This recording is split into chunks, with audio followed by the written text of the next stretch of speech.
guys? It is Adam, aka Marf, and tonight's show is going to be packed. We have a ton of things to go over, including the news video that we just put out on our sister channel. So stick around. We'll be right back with this live show.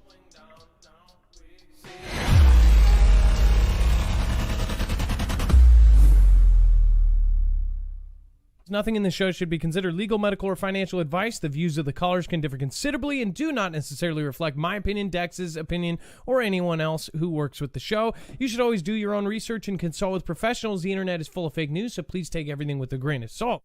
If you have not already, it helps us out if you end up going through any of our affiliates, and it helps you out if you end up protecting yourself against cybercrime. NordVPN is one of the best and one of the easiest to use. If you do not have a virtual private network, it protects your IP address, which is your online identity, which actually connects to your real address and everything else. It also connects to you. If you know anything about how they are data logging and basically getting your profiles down, you can prevent that by having a VPN. Nord is, again, one of the easiest. Download it. It's like an on switch and off switch. All you have to do. Go to marfooglenews.com/VPN. Not only will you get a giant discount on this, but you will also be helping us. I appreciate your support, and I appreciate everyone that goes through any of our affiliates. Can't say thank you enough.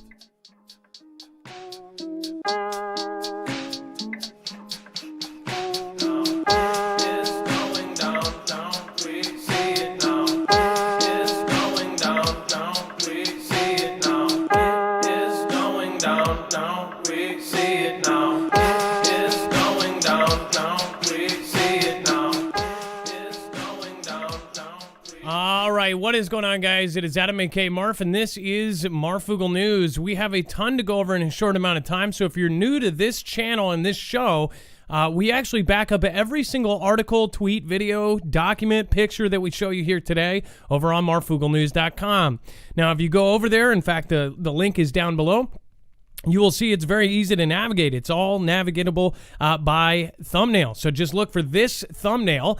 Experts say is the title, but the title may change. Again, that says right there, boom, and then all of a sudden you have access to every single article, every single link, every single source, so you know exactly where you are getting your news from.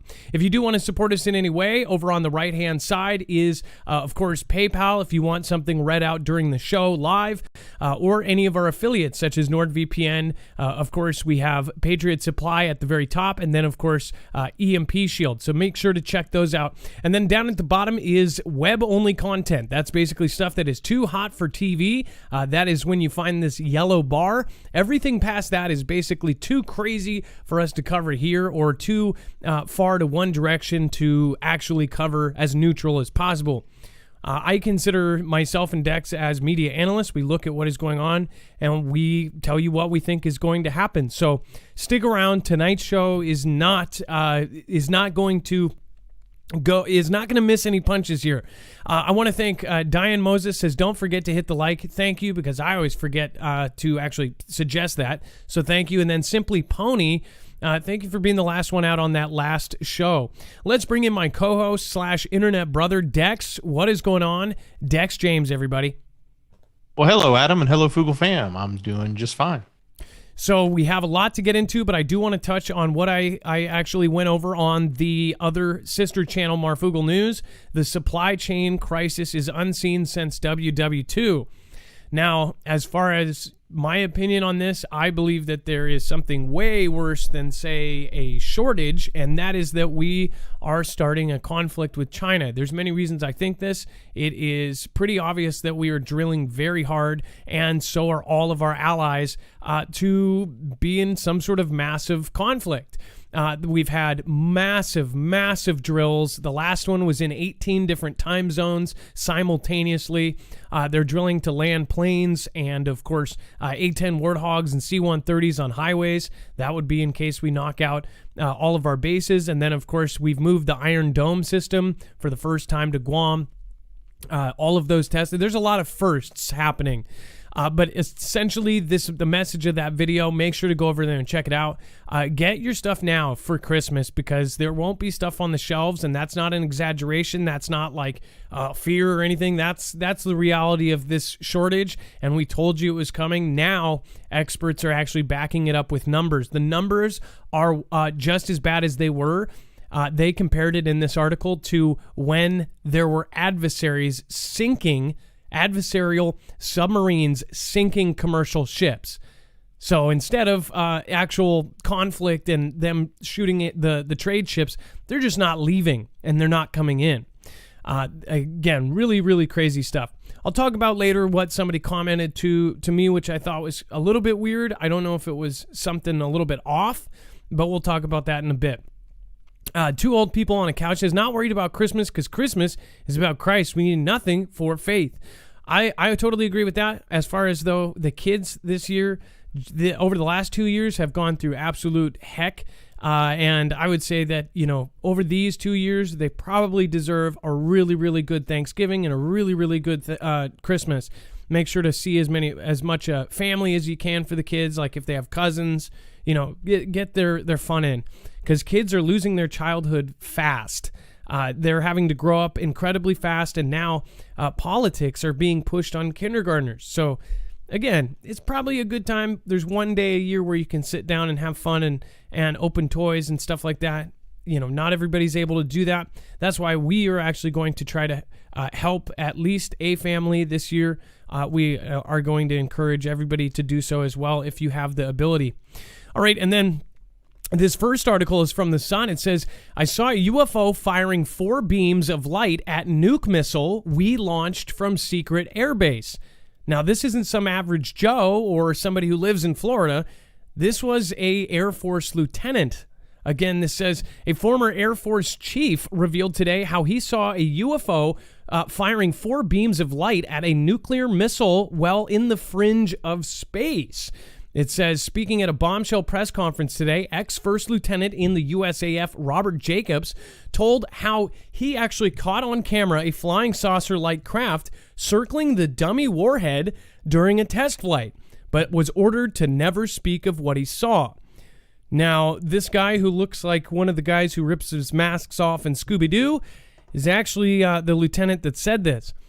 And no, he is not a captain of a fishing ship or Popeye. Along with other former American Air Force chiefs, he was giving evidence about how aliens tampered with weapons during tests at nuclear bases, even started launch sequences before shutting the missiles down. Giving his testimony to the presser at the National Press Club in Washington, D.C., Jacobs said, quote, I was part of a U.S. Air Force cover-up. In September 14 of 1964, he was in charge of a 100-man unit. Jacobs had been dispatched to the Big Sur in California to photograph with high-speed instrumentation at Atlas D missile launch from Vandenberg. So it says, I was a part, this was one of his quotes, I was part of a U.S. Air Force cover-up. This is all because of 3 stages of the rocket's powered flight were to be observed, including the separation of a dummy warhead on the edge of space. But the next day, Jacobs said that he was called into the office of Major Florenz J. Mansman, and that's Man's Man, that's a name, where 3 people in gray suits were standing, whom he later found out were CIA. He said, Major Man's Man said, Lieutenant, sit down and watch this. He turned down the lights, and the film came on, and I recognized it as the film that we had shot at Big Sur the previous day. It said that as I watched, all of a sudden in the same direction this stuff was flying at about 8,000 miles per hour, an object came into the frame, shot a beam of light at the warhead, and he said it flew to the top, shot another beam of light at the warhead, flew around to the direction it was flying, shot another beam of light at the warhead. It flew down to shoot another beam of light at the warhead and then flew out of the same way it came in. Jacob said he remembered saying, we got a UFO, but he was ordered never to speak of it again. And that is what he saw, and what he saw never happened. It says 4 former USAF captains will speak about worrying incidents going back several decades that show classified government documents. And it says, and they are calling for the U.S. Congress to investigate and hold public hearings into the reports that the UFOs have disabled nuclear weapons at military bases. So there have been theories for years now that the actual UFOs or aliens or whatever you want to call them have been stopping or saving humanity. Every time that a launch happens, they somehow stop it. Some have even theorized that aliens had something to do with the false missile alert in Hawaii, that it was a real missile, and that's why the gentleman who not only didn't press a button but did all of the drop-down menus and confirmed each time, he said recently that he 100% thought it was real. That maybe it was real, that it was knocked out of the sky by some other force. Now, I'm not saying that that's what I believe. I think that there was something that happened that day. But again, what if all of these events, UFOs were stepping in to save humanity? That's, of course, a theory that I've heard time and time again over the last 4 years. It says former Air Force officer Robert Salas was on-duty commander of an underground launch facility assigned to Maelstrom Air Force Base, Montana, U.S. 24th on 1967. He says he claims that all 10 of his intercontinental ballistic missiles became inoperable. So he said that they stopped working altogether. Salas added that 8 days earlier, on March 16th, 1967, a similar incident occurred at another missile launch control facility. Nukes neutered is what they call it, right? So this is something that we've seen so much in the news. Watch, they might come out with some giant story like this to have everybody talking about at the water coolers to keep them away from other stuff.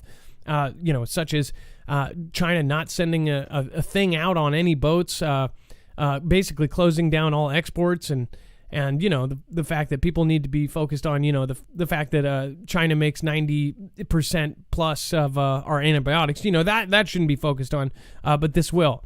So these are testimonies, and some take it very seriously. How do you take this? Let me know. It says.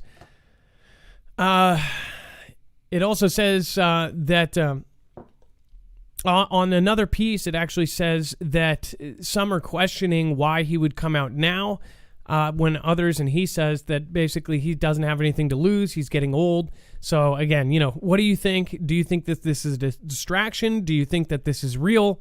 Have you heard of this before? We do know that Congress and Senate have looked at these cases, and the whole reason why they were able to take this so much further is because they have all these rumors of them going above nuclear plants and critical infrastructure for the government, questioning that, if this isn't a UFO, then it's China or Russia. What do you think? Put it down below. I'd love to hear your comments. And then Mount Aso, or Oso, in southwest Japan erupts, alert level raised. So this actually happened during the live show last night, or at least we found out about it during that show. We briefly kind of covered it last night because of a comment from a live viewer. So this is just a reminder as well. If there's breaking news and it pops up on your screen and we're live, that's the great part about this. We can add live news in. If something happens on the spot, we can then add it to the show and even add it to the website before this show ends. Remember, over there on marfooglenews.com, you'll have links to everything that we show you here today, so you can take your time and read the news or read the complete article if we do not read the entire thing. Sal Zacone says, let's go Brandon. I think that's French, Brandon. And then, again, thank you, Sal. And over on DLive, thank you, everybody that has popped in to support. AR15 Joe says the shortage is the government hoarding supplies to hand out after the ATTACK on our country. And then we have Renee377. You are my new Rush Limbaugh. Thank you. Renee, that's really sad. So you may be newer to this, but I have told the story many times. A couple of people have said that, and that is like a huge compliment, because I know that he was one of the most prolific radio broadcasters, no matter if you thought he was a total jerk or not. Again, my grandpa actually did hate him, but listened to him every single morning. And I would hear my grandpa screaming at the radio, even though that Rush couldn't hear him, and he would be a regular caller. In fact, my grandpa recorded all of his calls to Rush Limbaugh, and after he passed away in, I believe, 96 or 97, we all listened to his tapes and his calls to Rush Limbaugh. It was the kind of thing where I've compared it to the people that hate me and the 97 or so that guaranteed press that dislike button, that help engagement, because actually, YouTube doesn't see it as a bad or good thing. They just see engagement and it's starting a debate, so they actually mark you up for that. Those 97 people are the people just like my grandpa that listen to Rush Limbaugh, even though they hate Rush Limbaugh or they disagree with him. They listen every day because maybe it's just it's something where people want to hear the opposite opinion. Opposites attract, I guess. But yeah, Rush Limbaugh was big in my grandpa's life. I wasn't really. It was before my time, and then of course he was on this whole time, but I never listened to him after I was a kid. JFN57, Scooby Doo Right, Pam Bath, Zippy Moons, thank you guys, Bear Claws, and everybody else that is supporting independent media like ourselves. Remember, if it's not us, support an independent media out there. Just any YouTube channel that you see the ecosystem works, try to support them if you can, especially going into the craziness we're heading into now. Craig Alicious says, my government and employer are forcing me to do something I do not want. I am being made to betray my beliefs and turn myself into a slave just to keep a roof over my family's head. This is wrong. I would highly recommend going to Grace Point or searching Grace Point Church in Washington and look up what is attached to that. And then Andrew McClure, thank you so much for subscribing. So this eruption that happened was observed on Wednesday. Of course, early morning, I guess this because it was Tuesday. It was Tuesday our time, right? So it was early Wednesday Japan time. We were behind. We were still on Tuesday when this happened. It said that the eruption occurred at 11:43 a.m. at the number 1 Nakadake. I think that's how you say it. Nakadake, Naked Dake crater. According to the Japan Meteorological Agency, Mount Aso volcanic alert was raised from 3 or to a 3 on a scale of 5, with people urged not to approach the mountain. So it wasn't the very top warning, but they were saying basically people should stay away from it. Now, if you saw the video from yesterday of at least one video that is going all over the place, it is a gentleman in a tourist parking lot, and you can see a couple cars ahead. What is so scary to me is how big this thing was and how big the initial explosion was. Dex, did you see that video of this thing and how fast it was spreading? And I was thinking in my head, why are they still standing there? They're about to be in complete darkness. No, I didn't see that. That's crazy. Oh man, I might actually have parts of it. I can maybe do like screenshots on my Twitter. So I actually pulled it up real quick. Let me see if I can show you. I mean, it's super quick how fast the smoke was going out, and it was just, I mean, it's massive. You can't even put it into perspective. Okay, so this is actually on my Twitter, if you haven't followed yet, at Marfoogle. The NPC show actually shared this out. If you guys haven't checked him out as well, go and check him out. He no holds bars. So this is like a tourist parking lot here. I just want to, I'm going to skip through a couple. I'm not going to show too much of this because it's, again, I don't know what the source of this is, but you can see from the beginning, or at least from sort of almost the beginning, then it expands, and it looks like something out of a movie. This part right here, this part of the cloud, is actually expanding so quick. This is only 1 minute, and it goes basically from this, and the gentleman is standing in the same place, to this. I mean, it's right there. Russell Wilson could throw a football over there. Or at least that's how it looks, right? I don't know how deceptive the distance is between this, but it doesn't seem like there's many mountains in between, or this looks like the grass that they can walk to on the other side of the parking lot, and then that looks maybe a mile, 2 miles away. It looks like this is going to envelop them, and in this video, which is on my Twitter, at Marfoogle, it really shows how massive this thing was. The thing that I know that our audience is worried about is that the entire Earth is active right now. We, of course, saw La Palma, and then we saw all of these other volcanoes, which, they didn't cover, going off. 4 in Alaska were raised to, I believe, orange or red, or I want to say red, but at least orange. And, there was 26 volcanoes going off at one time just about a week and a half ago when I did that video. Right now, there is a ton of just weird volcanic activity. Some think that things are coming closer to the planet, that maybe our wobble is doing this, or I just shared out on my Twitter as well. In fact, this kind of goes hand in hand. Let me see if it's up or down. There is this. So I wanted to kind of do a throwback. This was an article we actually covered here on the show about the planet's wobble. This was a Forbes article out of any talking about how NASA said that humans are causing the world to wobble, causing horrendous changes in all of our Earth structure, the weather, volcanic activity, earthquakes, all sorts of stuff. So there is an article right there that you should go over and read if you didn't, if you missed that the first time around 3 years ago. So I knew I made sure to show that, this was an older article. I'm not trying to share it as new news. But this is actually at the start of all this Space Force stuff and everything. If you look at the timing of this article, it lines up with a lot of crazy stuff. So I basically said... Is that why we're all sitting around not moving right now? Isn't that weird? Do you remember when the lockdowns first started, one of the theories was that maybe we needed to be like totally still or something, that our actual movement was doing something? Do you rememher that? That's a creepy idea. That's kind of crazy too. But if that actually happens, that's kind of unreal. See, this is official news. This is what they say official. So anybody that says some of the stuff that we talk about is like, oh sure, it's like, look at what is officially accepted. If we all run Red Rover, we're gonna turn the planet right over. That's what they're saying.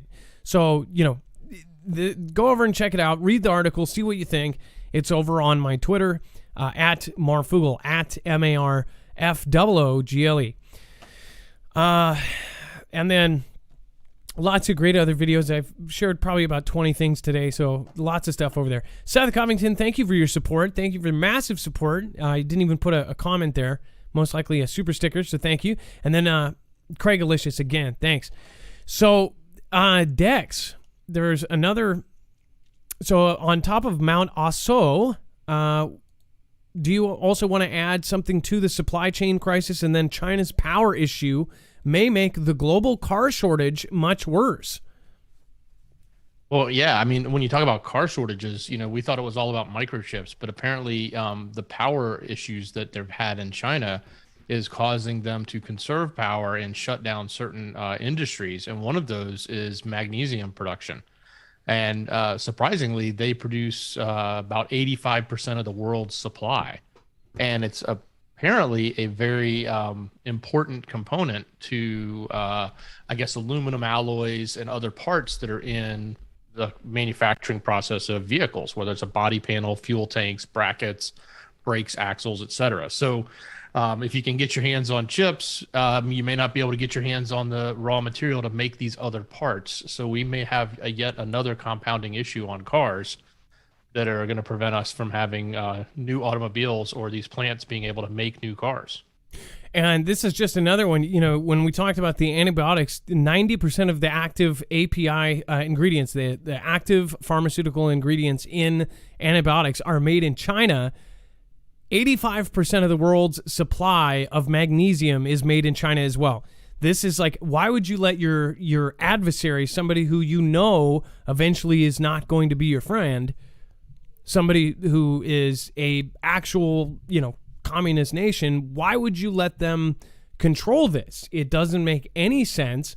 Former administrations have actually called it out and said exactly what it is, but there's just so much. Once they get the balls rolling on a lot of this money tied in stuff, it's like then you're tied in with these countries and then you're supporting them. I mean, we owe them so much money. How did we get into debt with China? It's like, how did we even start doing business with them in the first place?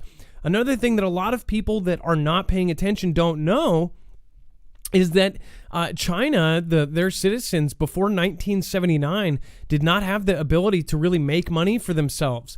They picked up capitalism from the Western nations, and they started letting their people basically make money and make companies and start making money. As long as they got a cut of it, you could prosper in China. You could make a business. You still couldn't own any property. Technically, it would always be kind of in the, it would be owned by China, but you could own businesses. You could make money. You could participate in capitalism, which again, in the last 2 months, all of a sudden the country is saying that capitalism is evil, that we're not paying any part of it. The mouthpiece out of China is actually saying that, we don't want anything to do with Western culture. You people, as far as in the people of China that are reading this from the mouthpiece, we don't want you to idolize anyone. No superstar, no pop star, no American, no Chinese pop star should be somebody who is idolized. You should idolize the Chinese government and look up and worship them. That is essentially what's being said in the Shenzhuan paper, the People's Daily. Pretty much every mouthpiece of China that those people take as gospel. Most of the older folk do, and the younger folks, they have a whole different system. Of course, they're tied into the Weibo and the social media that is powered by the Chinese government. So they're trained in different ways. If you're in China, did you know that you actually have alerts that basically put all the stuff that we would consider fringe? That stuff is popping up on their phone at all times. It's almost like when you get a notification, it says, hey, you got an email from such and such. They get actual notifications saying like, Americans are this or that, or they're responsible for this, putting it into the back of their head. And it's essential, and it's actually basically required to have that Weibo and to have that social app and to have that stuff on you. Phones are all tied directly to your social, basically your equivalent of a social security number. I mean, it's just insane. And guess what? Now China is working with all these other countries. They've got everybody in debt to them.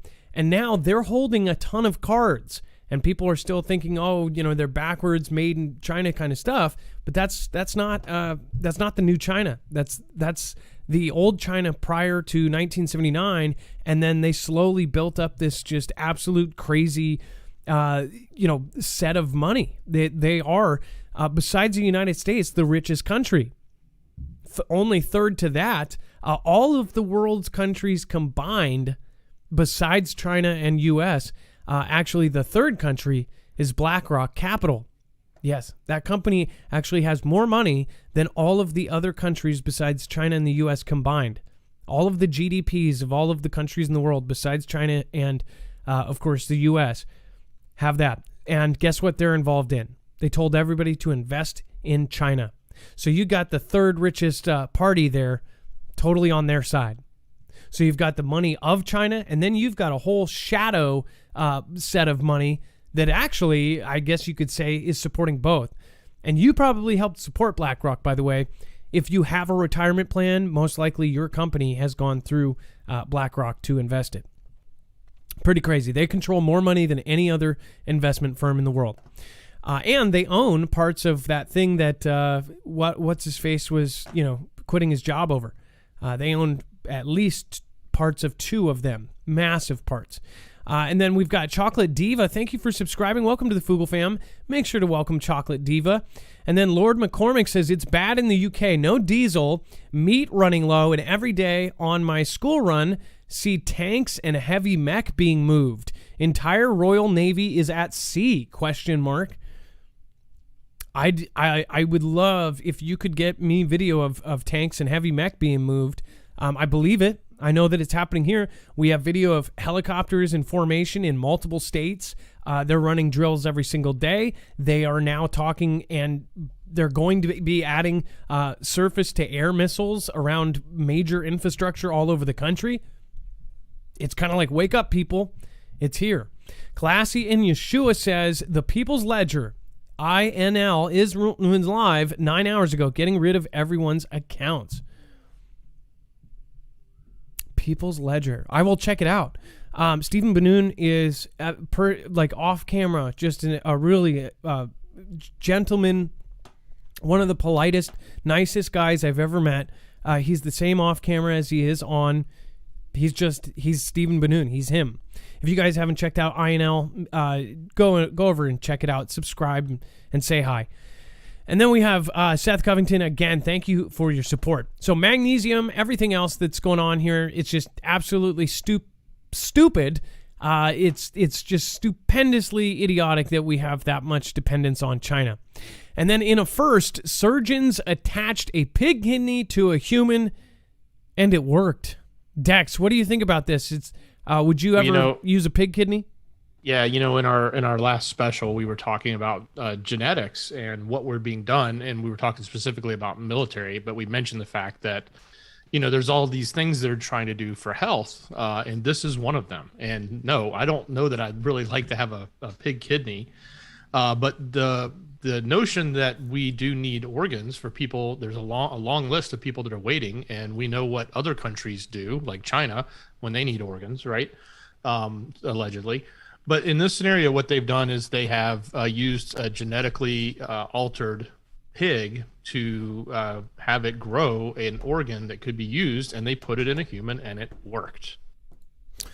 So, I mean, this is, day after day, things are changing as far as the science of all of this. We've also covered stories where they actually grew a brain, and that brain, without them doing anything, ended up growing a set of eyes or I guess optical receptors. What do you think is next, Dex? I have, there's no telling what is really going on in some of these labs. Like, we may never know what they have created, what types of genetic modifications have happened. And it's also interesting, though, you go back in ancient history and you see, these drawings and statues and things of these, hybrid type, human/animals, whatever you want to call them. And it just makes you wonder, like, did this happen before? Is it happening again? Right? It's kind of spooky. So if you are open-minded and there's a lot of these legends of there being previous societies or Earth, or before dinosaurs there was other people, or that there were people, then they were destroyed, and then they kind of got re-popped up, or there was different people there, or on former planets like Mars was potentially an Earth before it went to a crisp. Now they're saying that Earth may look like Mars someday, and all of this. I just think about the fact that just because we are where we're at, if there was a planet with any kind of life on it, you can't call it human, just life on it in general, if they were thousands of years ahead of us, they would come up with, I'm assuming, the same kind of technology. What if technology like this existed thousands of years ago? What if the legends of Atlantis were actually real? We could have. Well, think about this. Since humans have been around, Dex, could you find out how long humans have been around, as far as like what's the officially accepted narrative, or at least how far back is written history besides beyond the Bible, right? But just taking from the beginning of the Bible is 300,000 years ago, the first Homo sapiens, as they call it in science. 300,000 years. No Homeo. So 300,000. That's actually a lot longer than I thought. I didn't do too well in those classes, but 300,000 years. So just say 2,000 years. If we've been around for 300,000 years, just say that that's even remotely true, that whatever, or however many years, 2,000 years ago, just take 2,000 years. In what percentage of that, in 100 years, in 120 years, look at how far we advanced. Who is to say that humans 5,000 years ago, in some part of the world that was kind of a closed thing, didn't have people that discovered these things, that didn't get advanced and discover the same thing? All it would take is a isolated, society, or a population of 1 million people in some country that was isolated to advance like that. In a 120-year period, they went from no electricity to everything we have today. There's nothing different about the planet. I mean, there's no resources that we have now that we didn't have then. What if that happened and then they got wiped off the planet by an asteroid or something and it was isolated? That's one thought, right? And that would still line up with the Bible. It just would be a different place in it. I think that's a crazy thought to think. Like, we're pretty vain to think that we, just now in the last 120 years, we could be the only ones that discovered some of this stuff. Especially since a lot of it is being discovered as they're changing things right now that Albert Einstein may be wrong on. Again, crazy stuff. The Mountain Dew Man says, watch your replay every day. Thanks for all the updates, and thanks for watching our Backs Foogler for life. Hey, the Mountain Dew Man. I used to be a Mountain Dew man. Now I'm a Diet Coke man, and I know everybody hates me for it. But yeah, thank you so much, and thank you for watching the replay. I know that there's roughly 30,000 people that watch the replay every day, the next day, wherever you are. If you are in a warehouse, if you're driving a truck, if you're in an office, wherever you are right now, I really do appreciate you. And Dex and I really thank everybody for you continuing to watch our show the next day. And then Vibron, thank you so much from Australia. And then Mark Vieth, thank you for subscribing. Everybody welcome Mark V. And Brian K.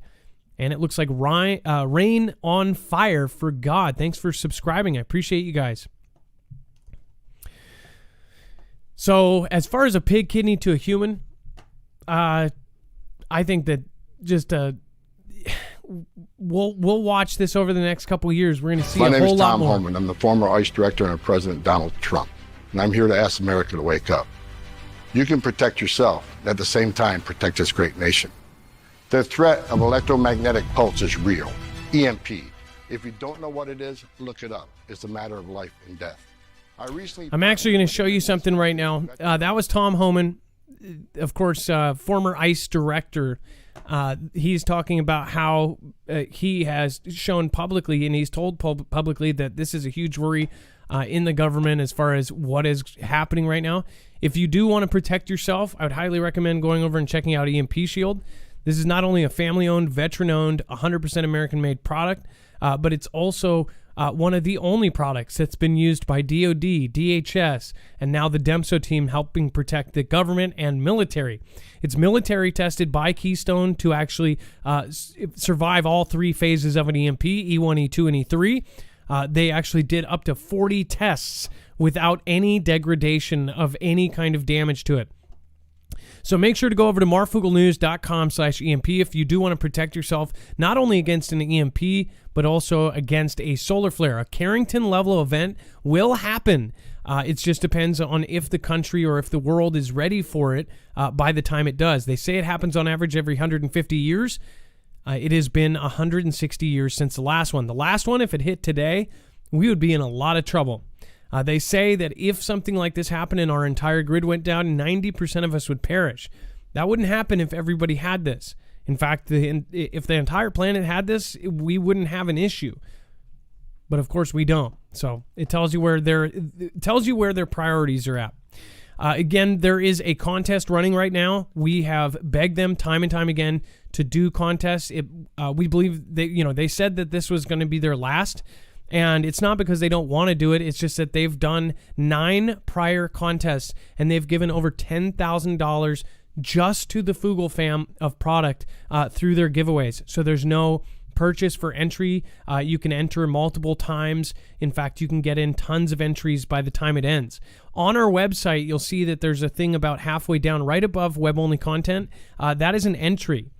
So you can go there. It shows that there's just under 7,000 entries and 14 days left. So again, most of those entries are re-entries because one person can do multiple per day for 20 days. So make sure to get it in there. They're giving out 3 devices, and they're also, if you share the link with somebody else and they win, you are going to get a device too. So they're doing a really cool thing where if you helped them reach a new customer, then they are going to give you one too.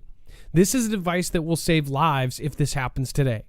So I hope that people pay attention. This is a big threat. We've got guests lined up over the next 6 months to a year that will tell you that as well. And you'll believe them a lot more than you'll believe me. Caspery2, thank you so much for your support there. Dex, do you want to talk about male infertility cure? Apparently this happened. Scientists create new sperm cells using monkey stem cells. This sounds like science fiction. So this is the best that I'll make the rest of my career. Hold on here. So for me, there we go. Yeah, no problem. So yeah, here we go again, right? So we're talking yet again about genetic changes and things like that. So I guess this notion of male infertility has sort of been an increasing problem, and there's probably a lot of underlying reasons as to why, and a lot of people have a bunch of theories on that. But the science community has gone so far as to take stem cells from monkeys to potentially create a cure for this. And that's kind of crazy when you think about it.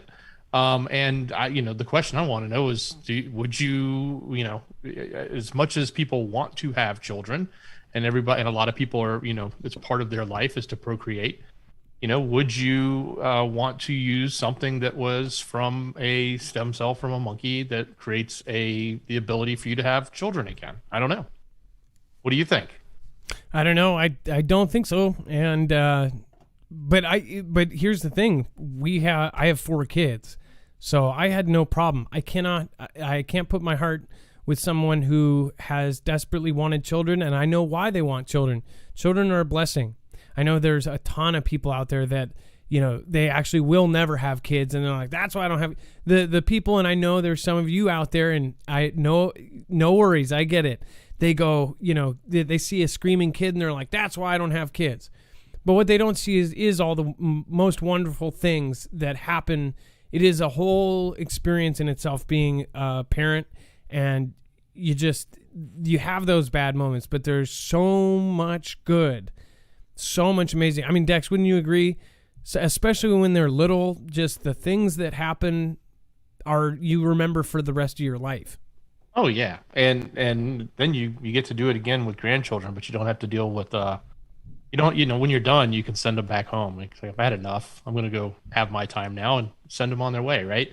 So, yeah, it is a blessing, I think, to have children. The real question here, a lot of people talk about other types of cells that are used from other things I'm not going to mention that people don't like at all, right? And there's a lot of controversy over those. And is this a less controversial way to solve problems, right? Like, we talked just a moment ago, we talked about the pig and, creating an organ and then being able to transplant that. And, we've used, I think somebody in a few people in chat talked about the pig valves that have been used in hearts for a long time, in human hearts. They've been transplanted in. They're usually good for 10 or so years. So, all of these breakthroughs in medicine to help prolong life, or to help, in this case, create life, or give people the ability to have a family, what do you think? Is this good or is it bad? I mean, obviously we want to improve life and we want to do things that are positive. So I'm not going to, we do have to balance whether or not it's the right path. I really don't know. And I'm not in the position to support this, but I guess I don't have a feeling either way, and that's kind of strange to not have a feeling either way.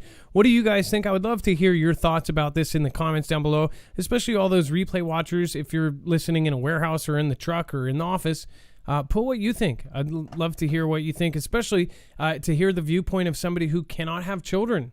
That might be something. Speaking of which, when you say being a grandpa, it's like my daughter's 15, and I just think it's like I had my daughter when I was 19, and it's like I could be a grandpa in a couple years, or hopefully, not soon, because everybody's seen Jerry Springer, right? But I hope that at least I'm 40 or older if I'm a grandpa. I'm sure there's some grandpas and grandmas out there that are in their 30s, and that's just so crazy.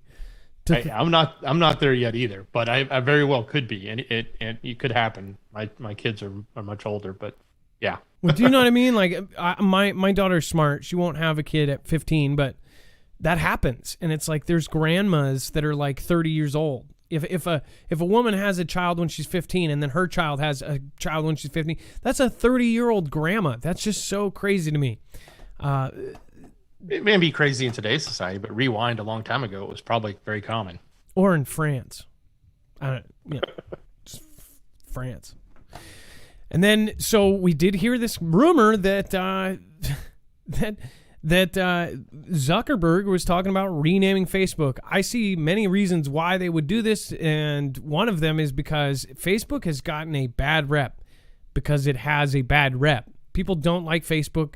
Almost everyone on Facebook is the older folks. None of the younger people are on Facebook. It is insane to look at the numbers, how many young people consider Facebook like it's like today's MySpace. Like, you're not on Facebook. People use Facebook, though. I know that there's some young people that use it for, like, say, Marketplace, or use it for Messenger, but they're not actually using it for Facebook. With all the information that comes out, I'm really surprised the more and more. But it is a tool, right? For our audience of the older people that stay in touch with their, high school friends or people, it is a great tool.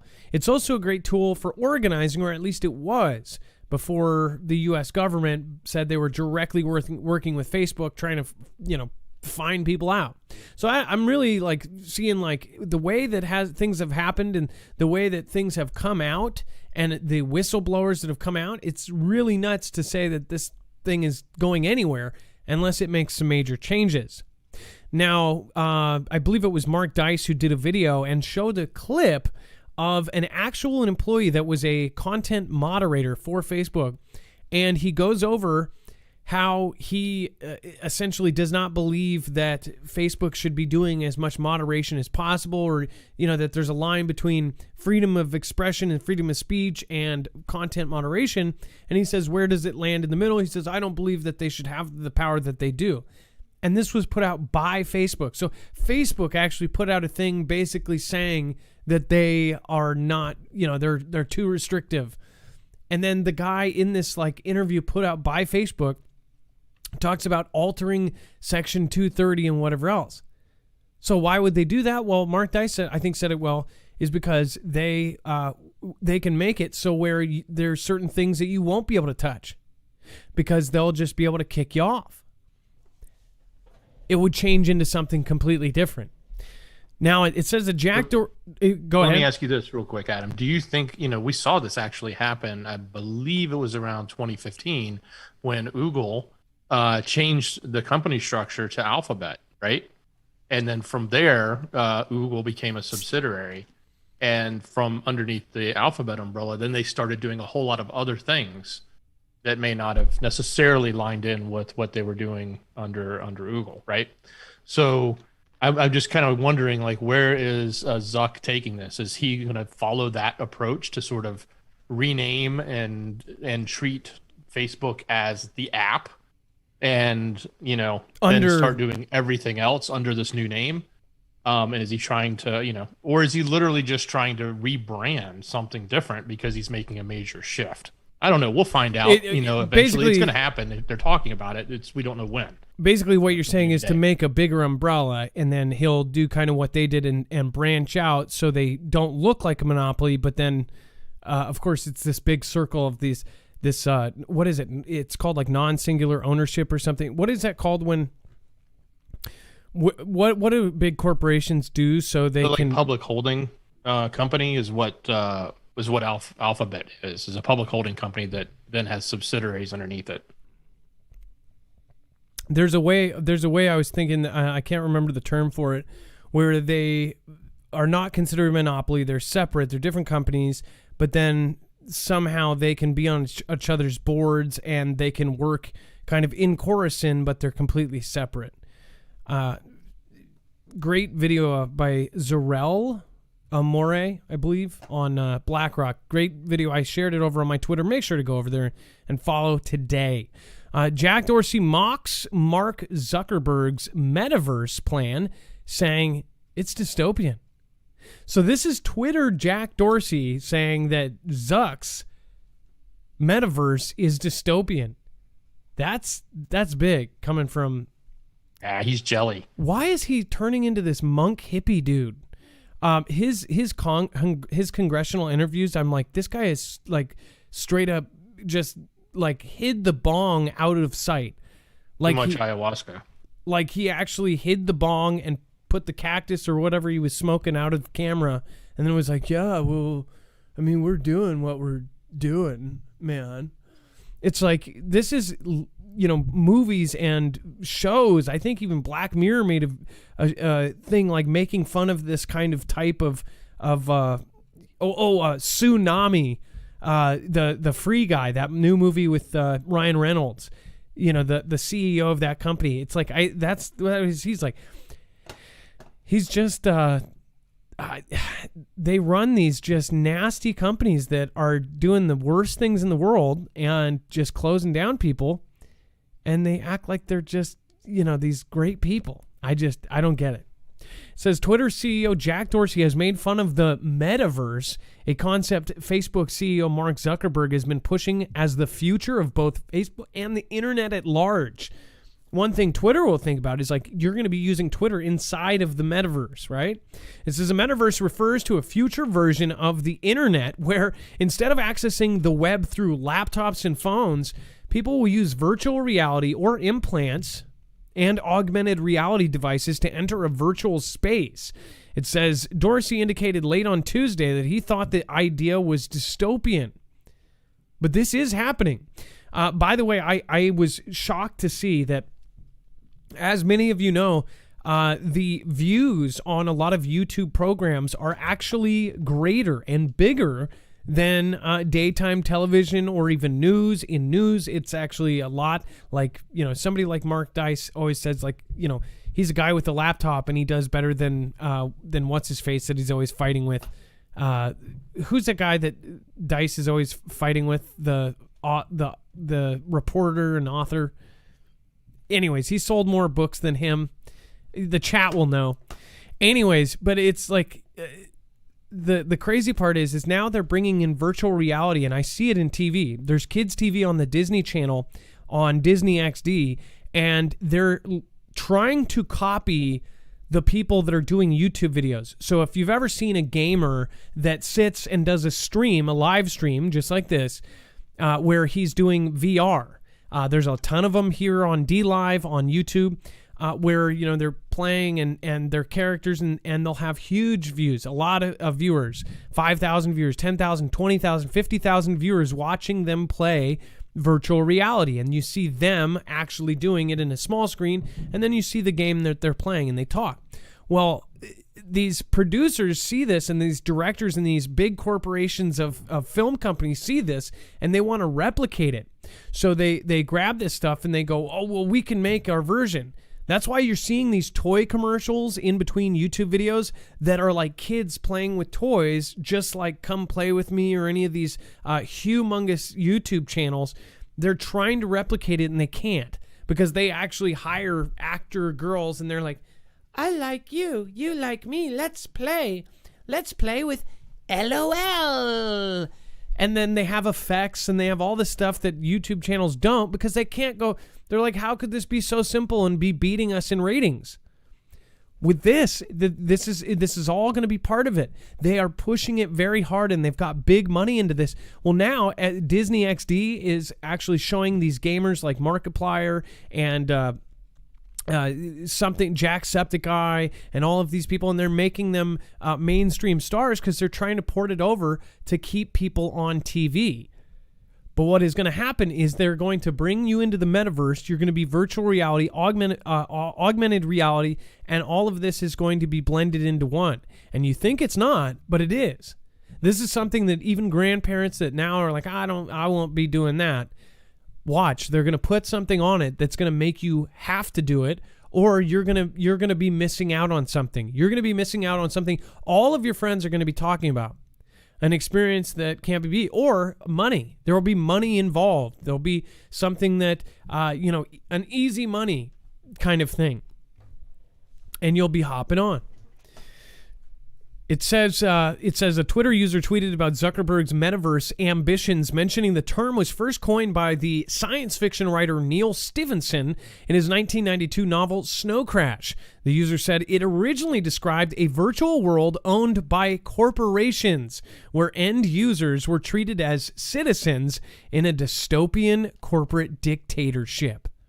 The user asked, what if Neil was right? Dorsey responded to the tweet, narrator he was. Wow. So is this kind of like a Jeff Bezos versus Elon Musk, Dex, or is this like are they going to start doing little tit for tats back and forth? Yeah, I don't know if Zuck will give Dorsey the time of day, but we'll see. I don't know. He's too busy being a robot surfing on hydrofoils. I don't see it either. And then, of course, we have Insight AI can see through you. CEO's language under machine microscope. So we're also going to be getting into Iranian Air Force to stage a nationwide drill on Thursday. That's tomorrow. NK launches a suspected sub-launched ballistic missile. And, of course, Cold War era relic responsible for loud siren in the East. There's some big stuff there. So Brian Dover, thank you so much. I appreciate you subscribing there. Limitless Queen says, hey, Marv, the aliens are responsible for ICBMs not working because atomic weapons impact all dimensions where we're all connected. Limitless Queen, thank you for the comment. Thank you for the support. Caspary and then Vibron over on DLive. We also have Nomad going nuts. Thank you for the Ninja Genie. Says, have a great night, Adam. Dex and all, stay safe and vigilant. Love your content. Well, thank you. We work hard to bring it to you. Make sure to share it out with you if you can. And then, hi fam, I'm late, but I always hear love y'all. Defrustrated. And then Defrustrated, thank you for being at almost every show, no matter what time it is. And then to all, stand together to take back America and the world. Also says, can't take our money with us, not anything. Save our children.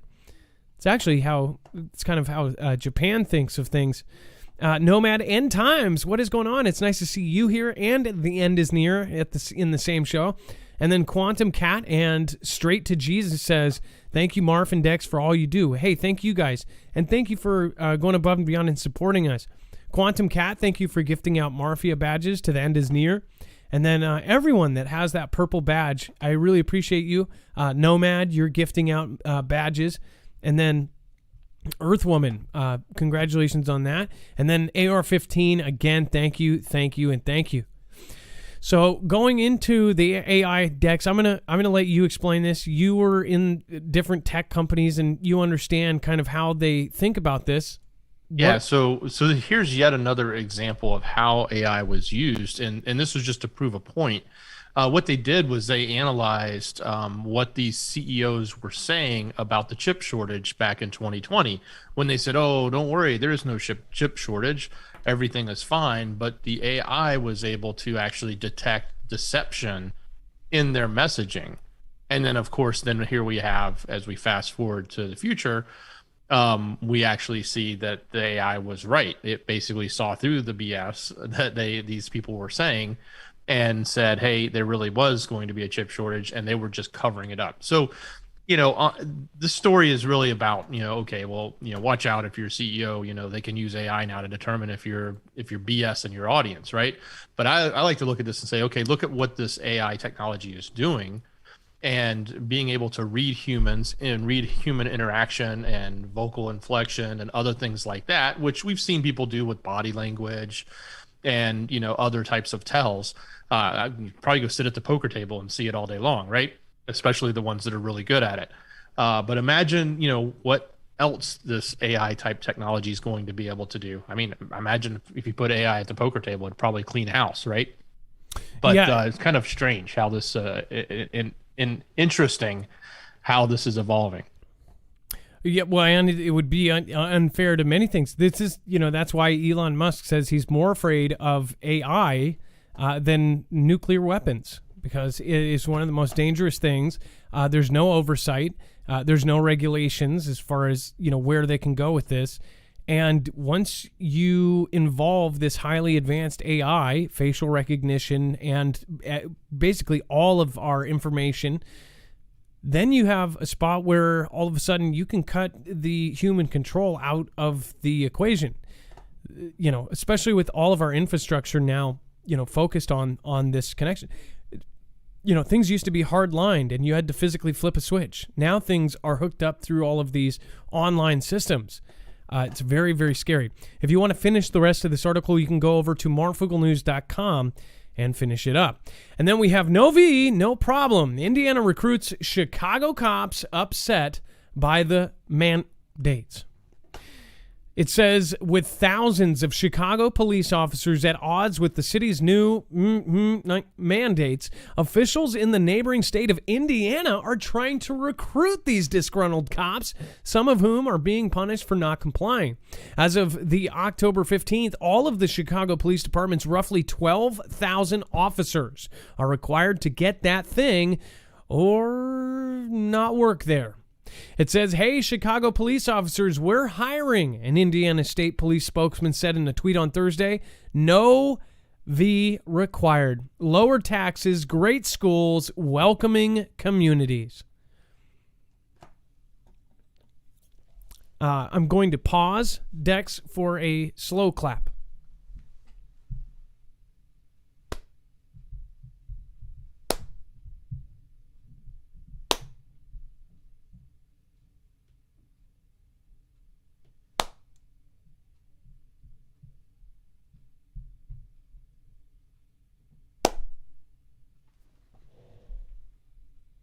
Too long? Probably. Dex. Even their U.S. Senator got in on it.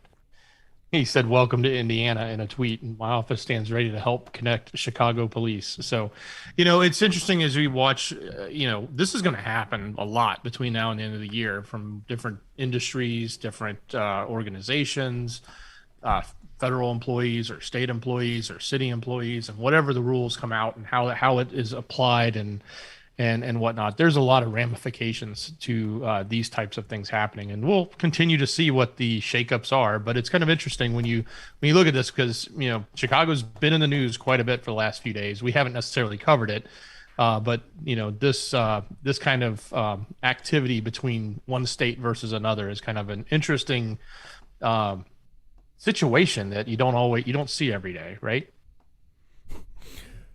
Yeah, no, it's not. And it's scary. It's not a joke that Chicago is going to be, basically they're going to have way less police officers. You're not going to have the kind of response, and Chicago needed it. Chicago is one of those really bad cities. As far as all of these other places that are not doing it, they're going to have this influx of people moving from places like here to there because they don't want to do this. So it's pretty wild.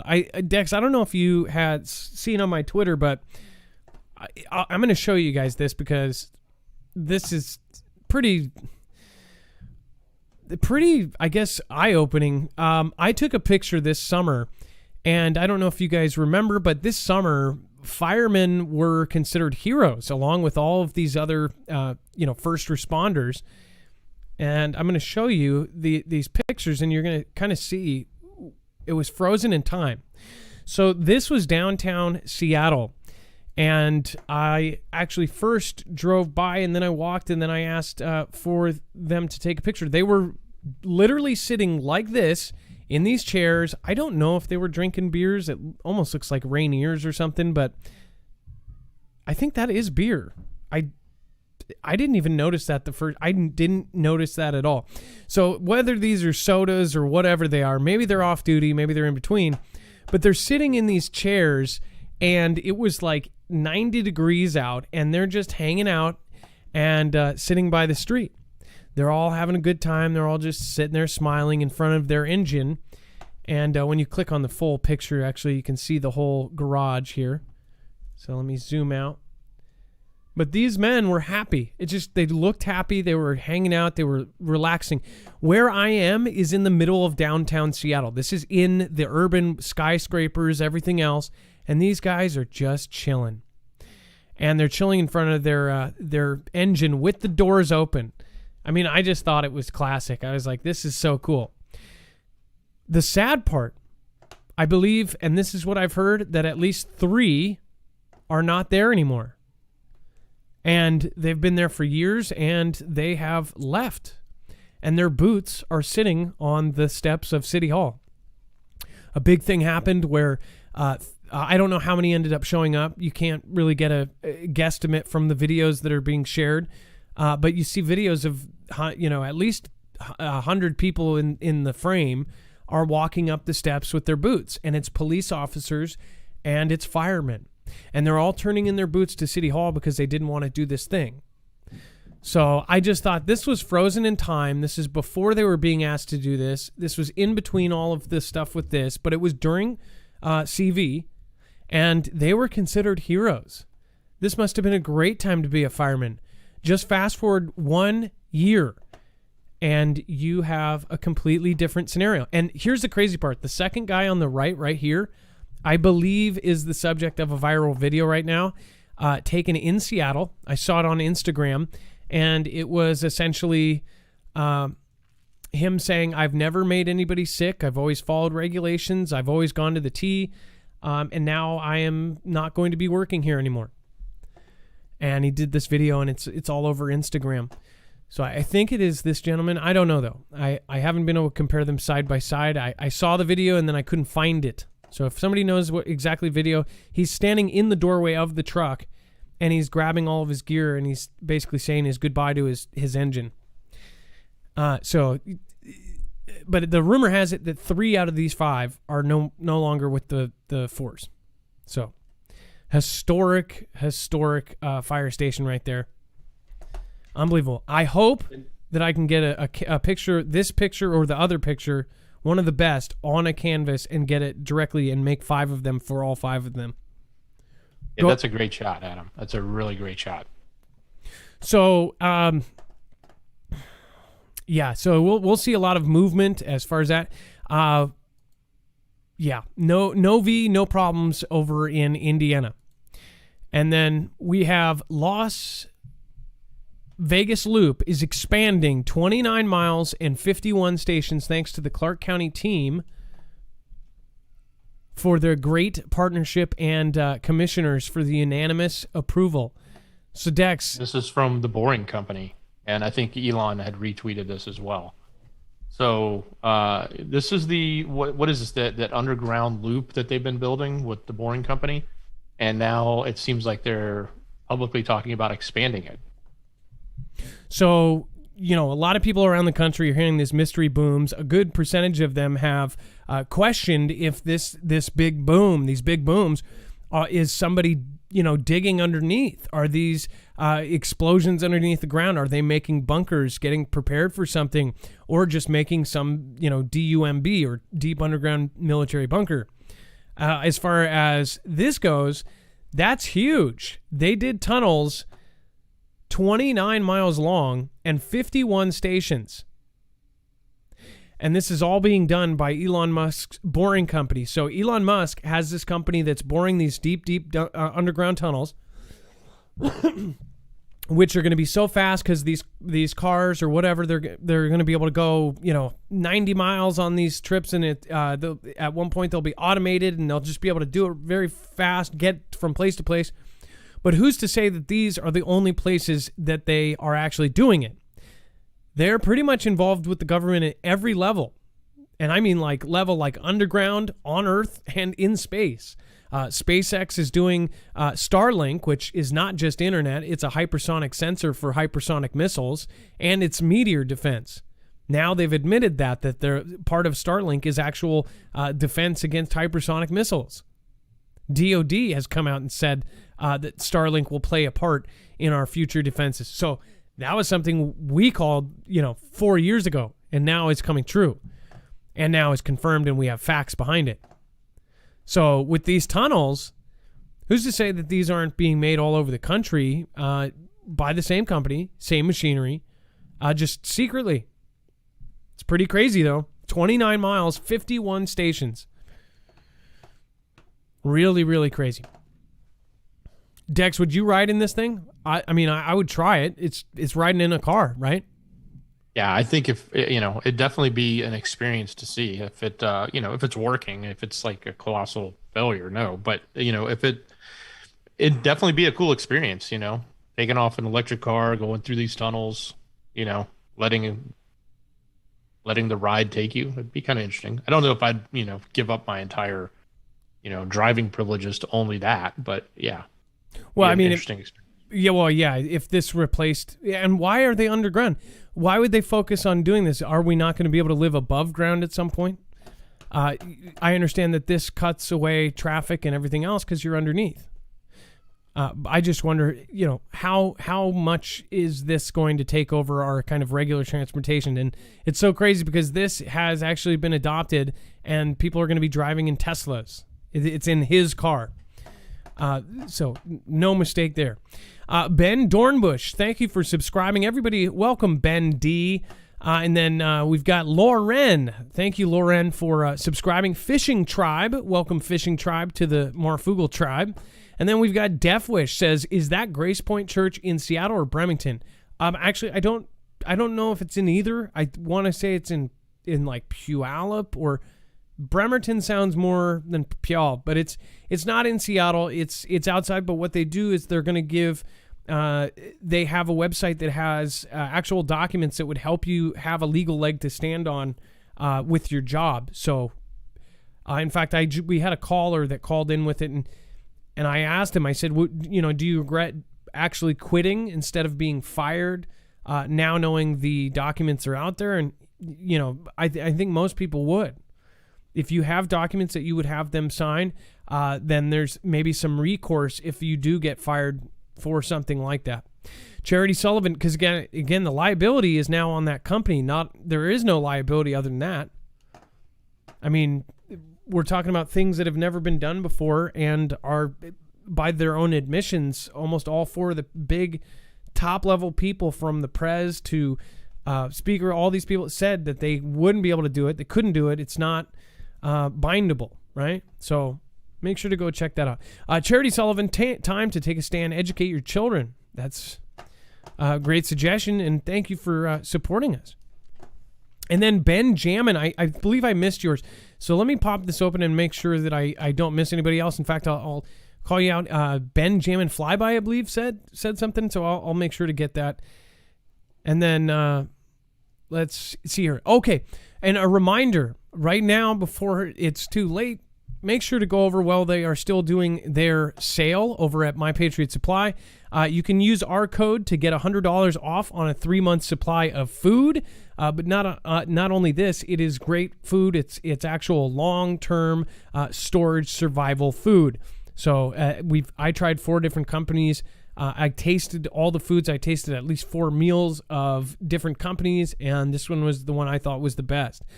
Not only that, they were highly rated. So make sure to go over stop. This is a one-stop shop for everything from iodine pills to emergency radios to air purification to water purification. Again, they say if we did have a massive blackout and a grid down situation, 90% of us would perish. Not because we were taking each other out, because of the water situation. Almost immediately, without power, we would run into the issue of not having potable, drinkable water.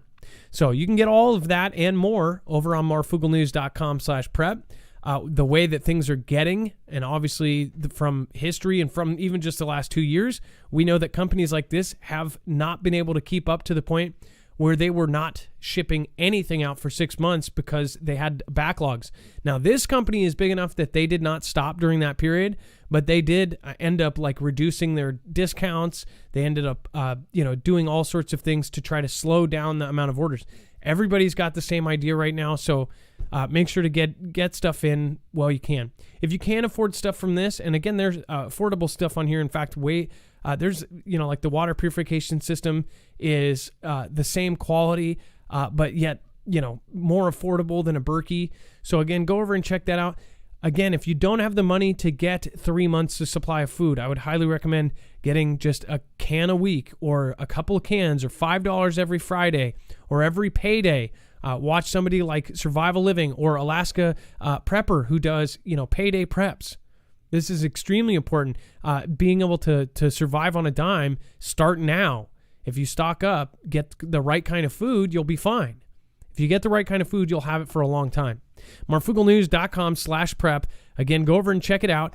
They end up helping us out with a commission of what you get. And then, again, then they get a new customer. Everybody wins. So thank you for supporting independent media. Dex, more meteors, and it's like it's nonstop. It's like we have covered this, and there's so much. Like, are we flying through something?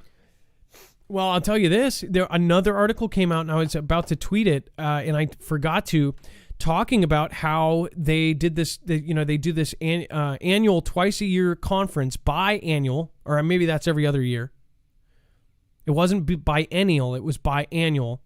So it's twice a year then. Yeah, but so biannual is twice a year. And why are they doing it twice a year? They're doing a biannual, twice a year, planet defense, this convention, right? Or this planetary defense consortium, or whatever you want to call it.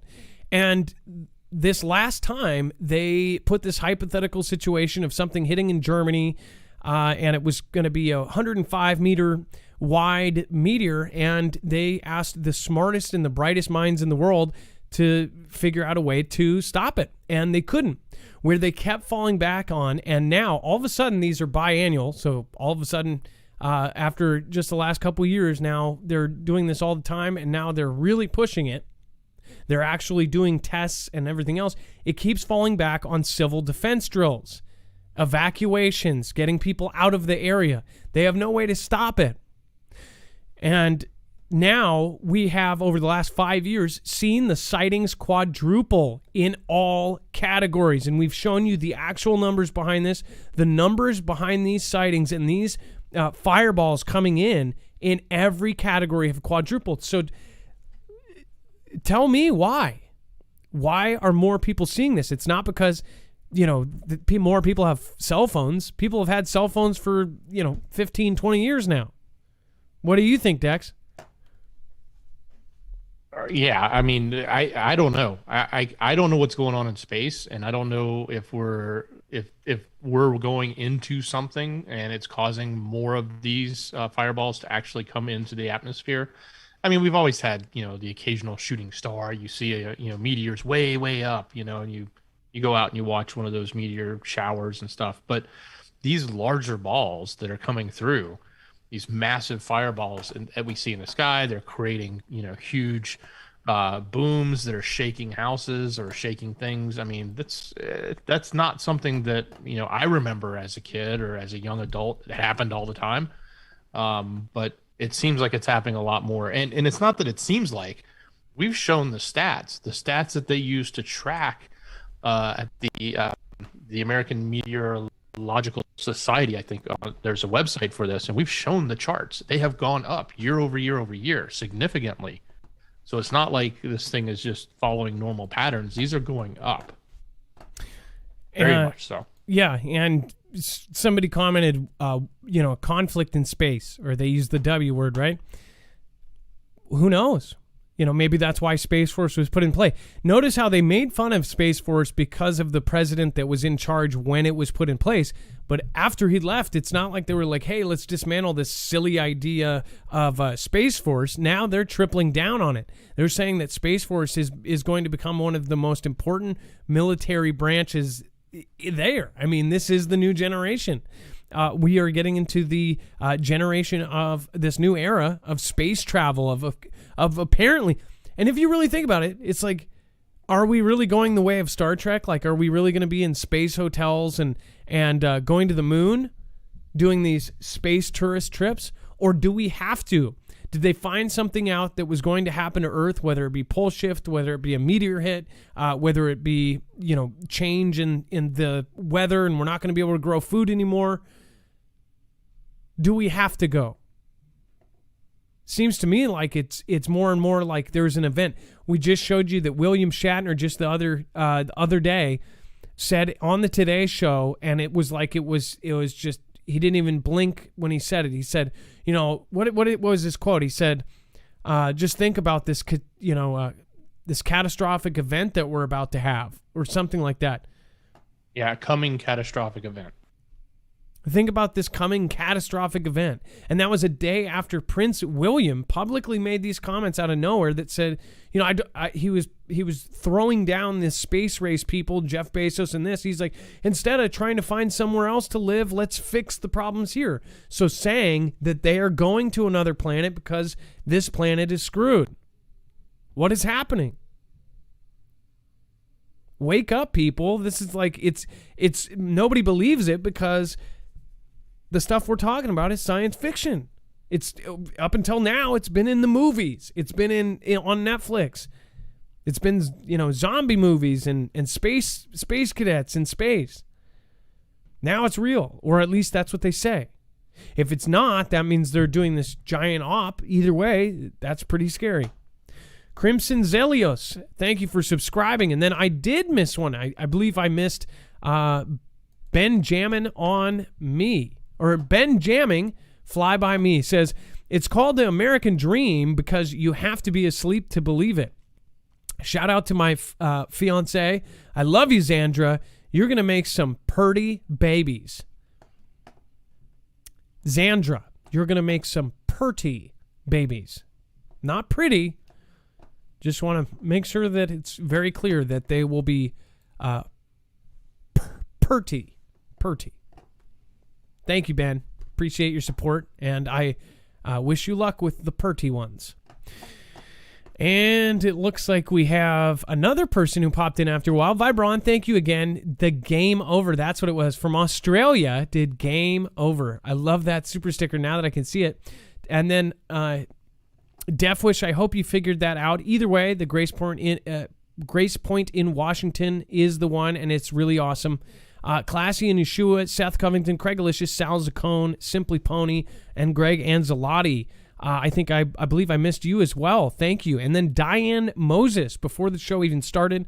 Again, thank you, and thank you for your support.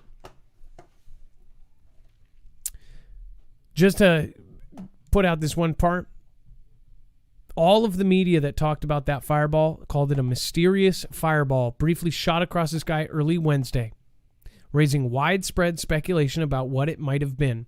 So who knows? It could have been a missile.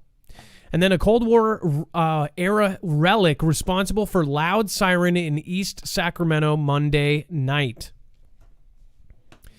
Nobody likes hearing these, these really scary war sirens, the same sirens you would hear if there was a massive evacuation or a tsunami-type air raid siren.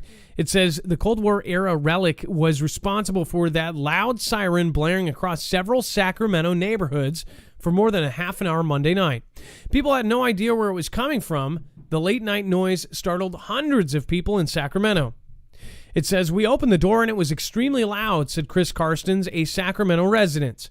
It said that many were rattled from bed by the alarming sound. People in Sacramento's Tahoe Park say the siren was coming from the nearby SMUD property. That's right, SMUD, S-M-U-D. And we're not talking about red light district. We're talking about the utility. And it says even tweeted out that it appeared to be a building alarm. It said, but that's not what turned it out to be. It said it was frustrating. No one had an explanation for it, Sacramento resident Jennifer Fearing said. Her name is Jennifer Fearing, and she was scared. So just what was making the loud noise? It says a Cold War-era air raid siren was the culprit. It said it was one of the dozens of civil defense sirens installed across the city back in the 1940s to warn people of an imminent emergency like a dam break or nuclear war. And it could be heard from more than a mile away. Dex, so were they drilling on this or did it go off on accident? Apparently it went off on accident, and people were saying, well, why, if you're not even using these things, because it's been deprecated in the sense that they don't use these types of sirens anymore because they use other things like cell phones, text alerts, and the emergency broadcast system, things like that, right? Radio, television. So they're like, well, why does this thing even have power? That's what they had to do. They actually cut the power to it to, I guess, shut it up. But yeah, so this thing was there and it just decided to go off. I don't know how, why, but that was the cause of the sound. And of course, it you just imagine hearing this air raid siren going off, you'd probably be a little worried, right? Something doesn't make sense here, Dex. It says in a real emergency, these sirens would have been activated by 911 dispatchers, but the system was decommissioned years ago, and a dispatcher told CBS 13 that they don't even have the equipment to turn them on anymore. Now emergency tests alerts are sent out by TV, radio, and cell phones. Still, more than a dozen of these yellow towers remain across Sacramento, with even some longtime residents unaware they exist. It says, I've lived in Sacramento my entire life, and I've never been told we have an air raid system. So one thing that I want people to think about is that they could very well test this without people knowing. They do have probably a backup way of starting this. You know, I'm sure people are going to say, oh, maybe somebody hacked it or went up to the tower and, powered it or something. I don't know. I think that they're getting ready for something and they're not telling us. I think that you do hear that, Everett. What if you don't have cell phones? After an EMP, those cell phones aren't going to work. TVs aren't going to work. Dex, think about that. We need those. Yeah, I mean, it could very well have been a test to see, if they could have powered this siren, right, and use old technology in the time of crisis, right? But they're not saying that. They're saying, oh, we don't know what happened, and the power was on to it, so we turned it off. Well, the West Coast especially. I mean, we would have China at our footstep, at our doorstep. We would have them physically coming ashore. So, kind of a trip. It says it seems like if that's not a system we're using anymore, someone ought to permanently cut the power to it, Fearing said. Smud says it eventually did cut the power to the air raid alarm. That's just weird. And then, of course, we have NK launches suspected sub-launched ballistic missile towards Japan. So this wasn't a normal missile that was shot into the water. This was a missile shot from the water towards Japan. It says the United States condemns these actions and calls on the DPRK to refrain from any further destabilizing acts. It says, while we've assessed this event does not pose an immediate threat to the U.S. personnel territory or that of our allies, we will continue to monitor the situation. The U.S. commitment to the defense of the ROK and Japan remain ironclad. South Korea's Joint Chiefs of Staff, or the JCS, believe that the missile was launched eastward from a site near the NK city of Sinpo. In the East Coast, South Hamgyong province, the Korea Herald reported that this, of course, had been working on a 3,000-ton submarine capable of carrying a submarine-launched ballistic missile. So if NK has a submarine, that could actually launch something like this. That's not a good thing. Japanese Prime Minister Fumio Kishida said he had been informed of the incident, which he said involved 2 missile launches. When questioned about the discrepancy, he insisted he had been briefed about 2 launches. So something's weird here because one country is saying that there were 2 launches and the other's saying it's 1. Japan, who it actually was launched at, said that there was 2. It's kind of odd. That Gen X dude says we hear the Silent Hill siren. We're all doomed. The Silent Hill siren. And then Air Force to stage nationwide drills on Thursday. Now remember, they have their underground bomb city. It says the Republic of Iran Air Force, or the RIAF, is set to start a wide-scale aerial exercise across the country on Thursday. It says the 10th Air Force drills will be held for the first time in a decentralized form with collaboration of all Army bases, with a particular focus on the air bases of Babay in Isfahan, Isfahan, Fakuri in Tabriz, Vahdati in Desful, Abdul Karimi in Bandar, and Abbas in Yassini in Bashur. It says the exercise is dubbed, quote, Air Authority of Devotees of the Sky of Veliyat. Man, I almost lost a tooth there.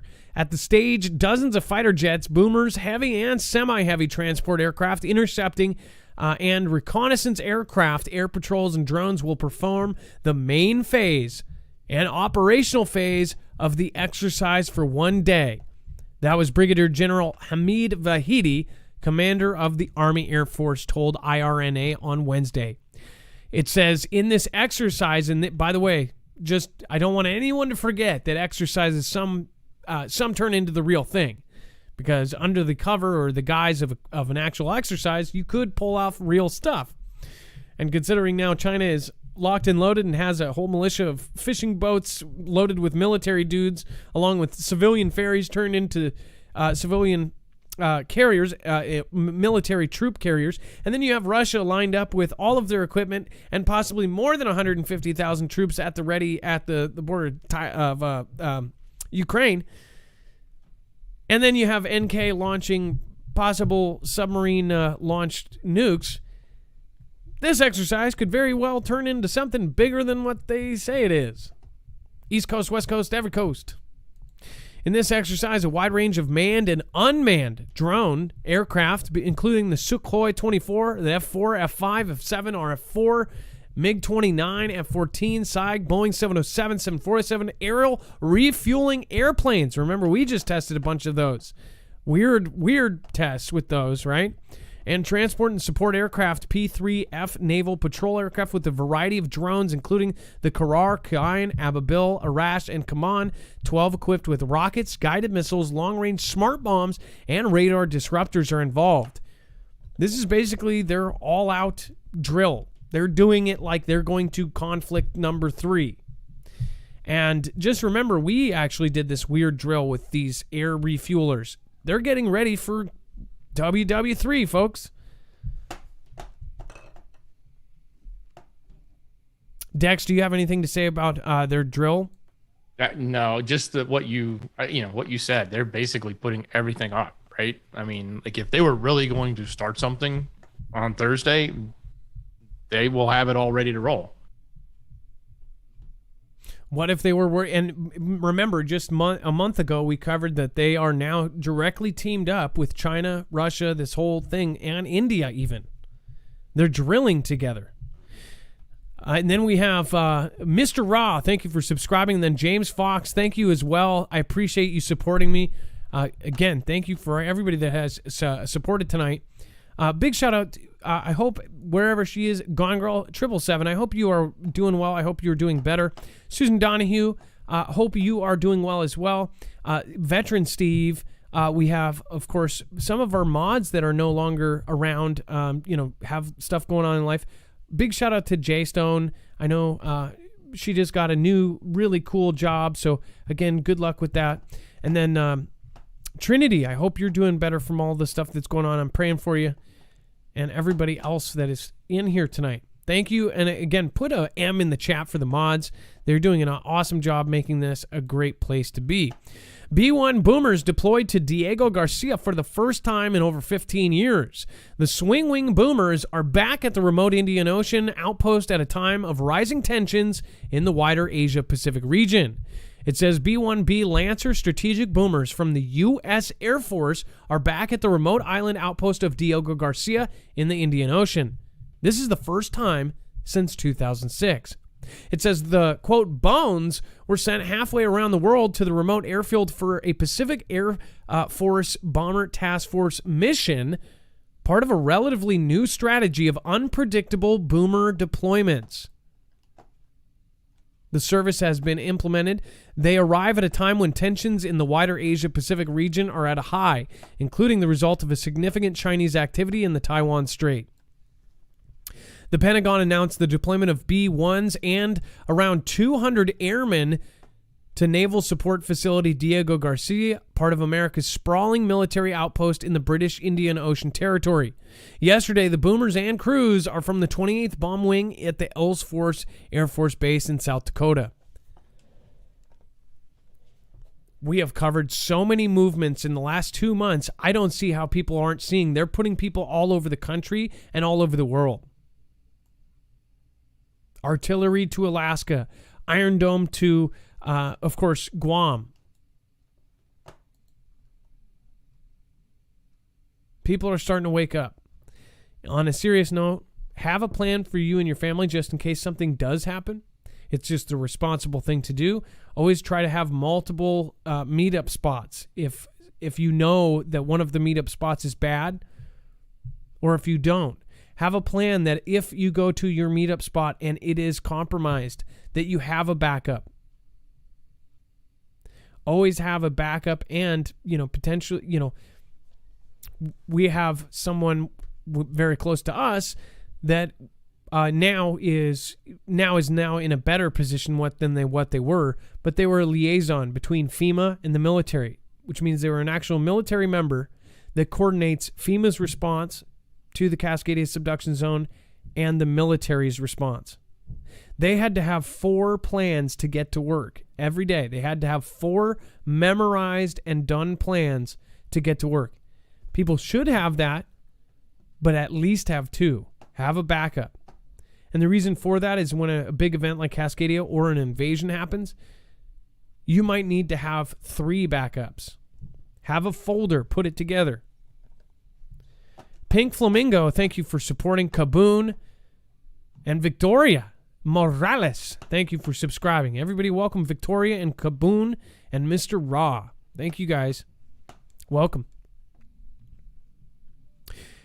So they're moving boomers around, and they are essentially doing it by surprise. They're trying to make it so they're not predictable, and they are also moving stuff around in Asia, which now we know they're training people in Taiwan. Taiwan is doing the exact same drills as us, which kind of shows you that they're working together in a lot of things. So it shows you kind of what would happen. We have the China Task Force. They're doing things secretly. And then, of course, China, for whatever reason, we don't see the public reason why they did this, but China just cut the U.S. and all Western culture out. So it sounds to me like they quietly declared conflict, and they're not letting anybody know yet. President B concerned over China missile after Pisaki welcomed competition. Dex, do you want to tell us what this was? Yeah, so this is kind of interesting. It's just, I don't know. The response from the administration and the White House originally was, oh, well, we welcome the competition.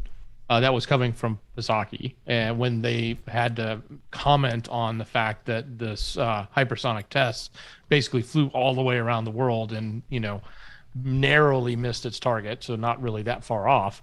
And then apparently today, JB comes out and says, oh, no, this is kind of a serious thing. So, the comment about welcoming the competition was sort of, a lot of people were thrown off with that one. So I guess this is sort of the saving face. But at the end of the day, what we got to look at here is the fact that, is the administration paying attention to this, and is it a serious concern?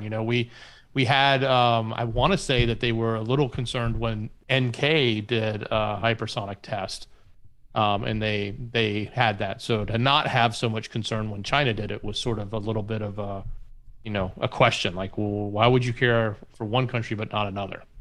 Now, for the people that missed what happened is China launched this fractional bombardment or a fractional orbital bombardment system, which is a glider that would be launched, then it would go around the planet and then go into the atmosphere and hit its target.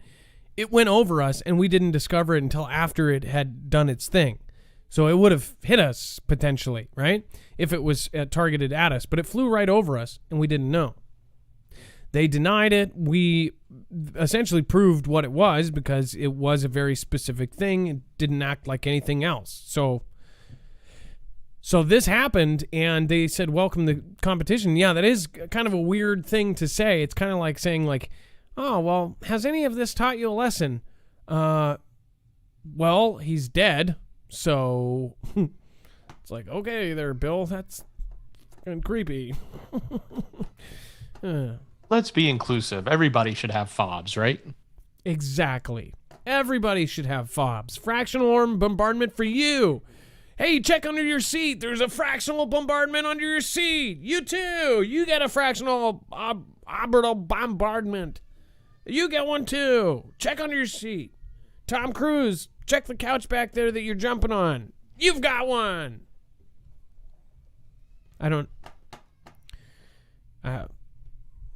Okay, one more. Katie Holmes in the bathroom where you're hiding. You've got one. Check the toilet. Okay, I'm done. U.S. admits Pentagon doesn't know how to defend against China's hypersonic missiles.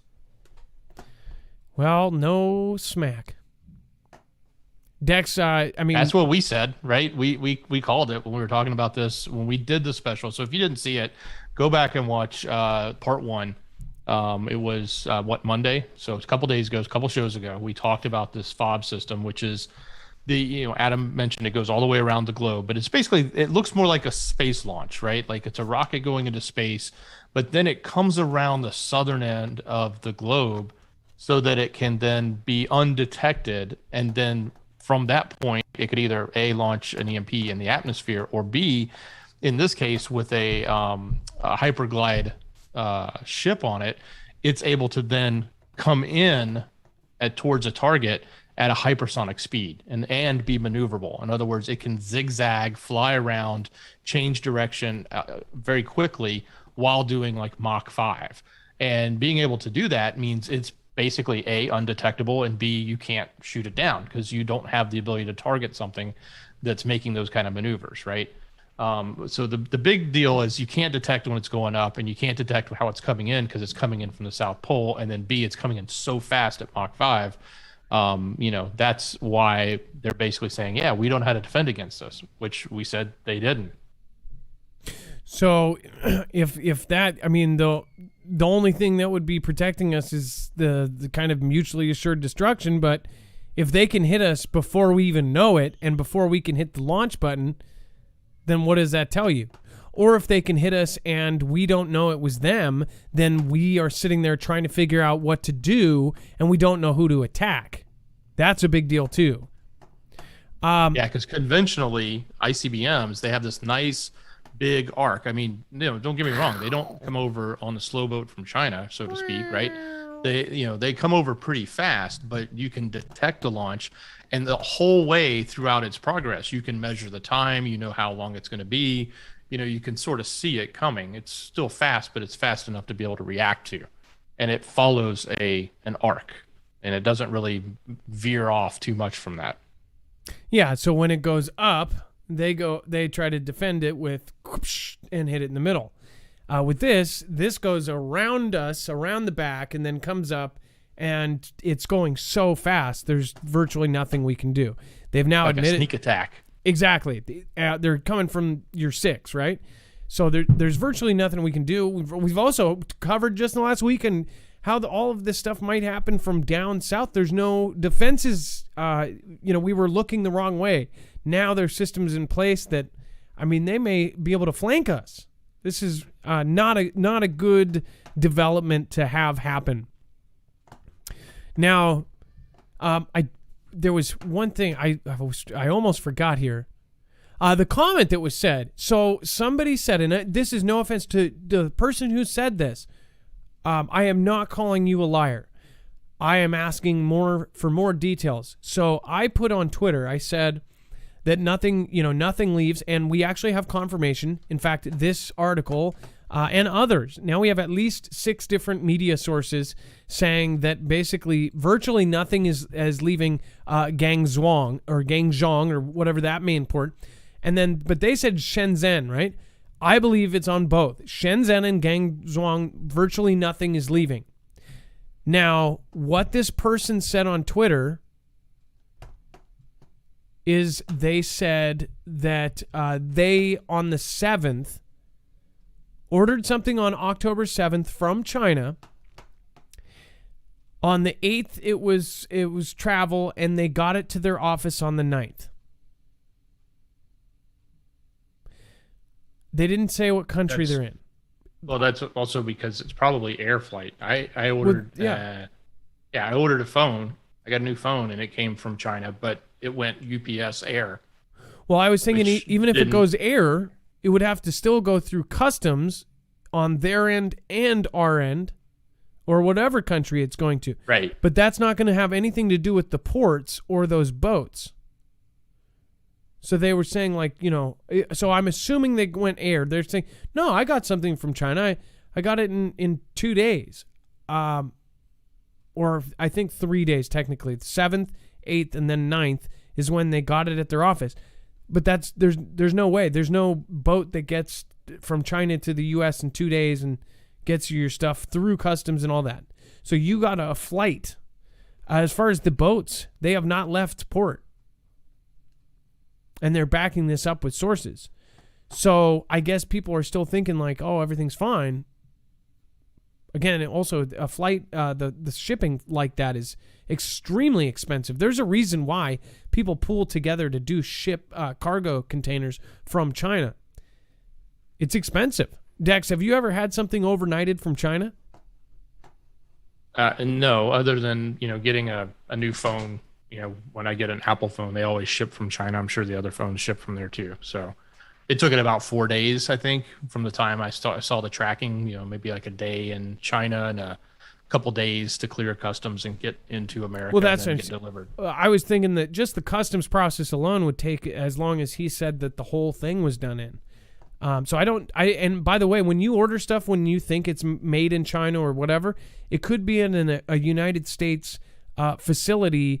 I know of specifically a company that if you order something from them, they make everything in China, but they have a Californian property. Almost like, China pretty much owns a lot of California property, including that port. So they might have a warehouse in the United States or in Australia or wherever you actually live. The one thing I was asking you is, I would need more info. I know it's not on a boat, though. There's no way you would get something on a boat in 3 days that you ordered unless it was like they already were in port and they were like, oh, we already got that on the boat. We'll bring it to you. That was all I was saying. So, again, I believe you got it, but it would have to be through air, and it wouldn't affect what's going on right now. Moonshine Pond, thank you for subscribing. Patrick Mowery, thank you for subscribing. Welcome, Patrick and Moonshine. I'm sure some of you in the South are welcoming Moonshine right now. All right, Dex, do you want to tell us about some of this web-only content is really savage today? Yeah, so head over to marfooglenews.com, click on the thumbnail for the show, scroll down just past the giveaway. Make sure you stop off there and enter because you want to win. And then look for web-only content. Lots of things going on. And if that's too much instruction for you and you're on YouTube, just look in the description. It's the link right there, first link. It'll take you directly to this page. The former Prez is launching a social media.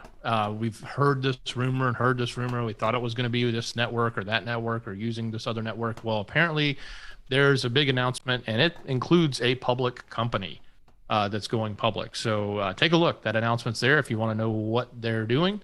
I don't know why it appeared twice on the page, but we'll get that fixed. Lots of other things going on. Definitely the kind of content that we can't necessarily cover. It's either too sided one way or the other, or just too hot for TV. Lots of stuff covering the V's, covering the political stuff that's going on. Definitely go take a look. You'll see what leaked audio that's come out that's being talked about. Plenty of additional content, pretty much an entire show's worth right there under web-only content. Just go to marfooglenews.com, click on today's show. We abruptly ended last night's show because we ran out of time and we didn't go over that. There's an entire set of content there, web-only content for last night's show. Go check it out. If you're not getting it, then you're missing out. So take a look. Every show, look for that web-only content. And by the way, thank you, Bones, for modding tonight. To the person that, any person that, try to be nice to the other side. It doesn't matter what side you're on. We can all get along. We can, back 10 years ago, you'd be able to laugh about it. Be like, haha, you're a candidate there. I hate it. And you guys could joke about it. You could be like, well, mine's hair is going to fly off, and at least he's going to be awake. It would be that like that. Instead of this whole vitriol, just nastiness that's back and forth. It's not, come here, have friends, make friends on the stuff that you do agree on. Don't waste your time just spinning your wheels, digging a hole into negativity. There's no reason. Again, we always give people multiple chances in the chat because we want you to realize, like, once you stop arguing with people and really going nasty on other people, then we all start getting along, and it's this place that you can come after work, or you can hang out in the morning, drink your coffee, and just hang out and be yourself. It should be that way. Everything else in the world is crappy. At least one place in this world, my chat, should be, a place where you can be reasonably accepted for who you are, and my mods are on both sides of the aisle. We want to be inclusive, but not this woke inclusive that pushes other people out of the way to bring in people. We're trying to do the best job we can of having everybody have a fun time. Plus, it's technically my living room, so don't come in my living room and put your shoes on my table and say F you and F that. Because it is my living room. I own it. I could sell it if I wanted to. So when people come in and say, free speech this, free speech that.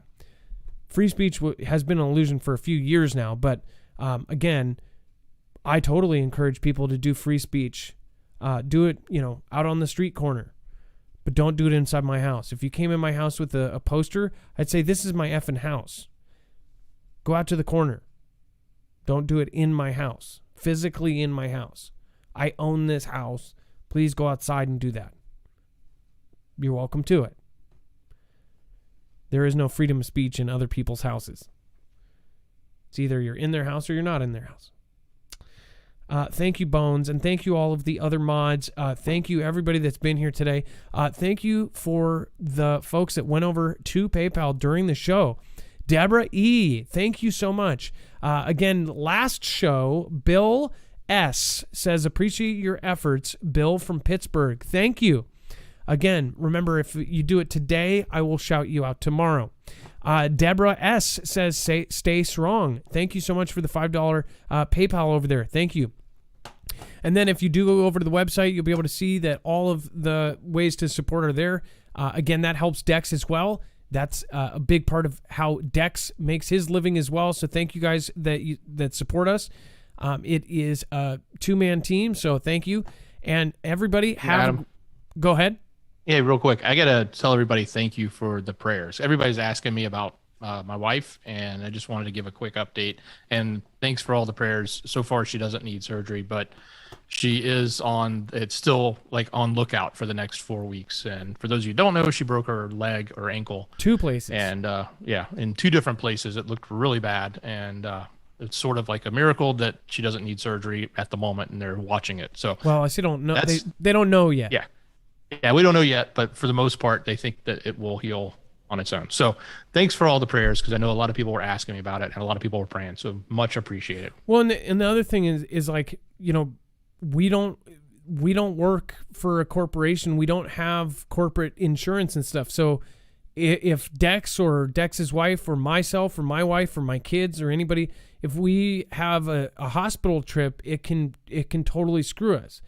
And all of you guys probably, there's probably tons of you that don't have health insurance that actually, understand where I'm coming from.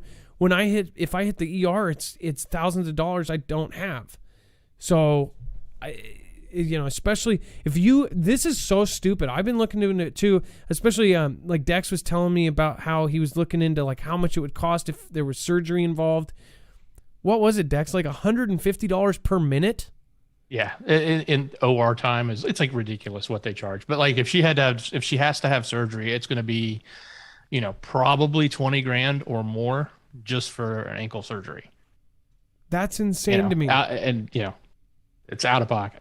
There's a viral post that's going around. Somebody was showing on DLive after I think it was Subcultured, showing this post, and what was it? They got bit by a rattlesnake, and they were charged $156,000 for their hospital trip, and it wasn't months long. It was one visit. That anti-venom is expensive, and when you $87,000. Yeah, it's not just one. Oh, we're just going to give you one shot of anti-venom. You end up sometimes they take it from multiple hospitals because a person may need a lot of it, and that gets expensive. But $87,000 for anti-venom, that is stupid. I get that they might have to fish it out of the fangs of some rare thing, but what the hell? maybe I'm in the wrong line of work. Maybe I need to be rattling and tattling, you know?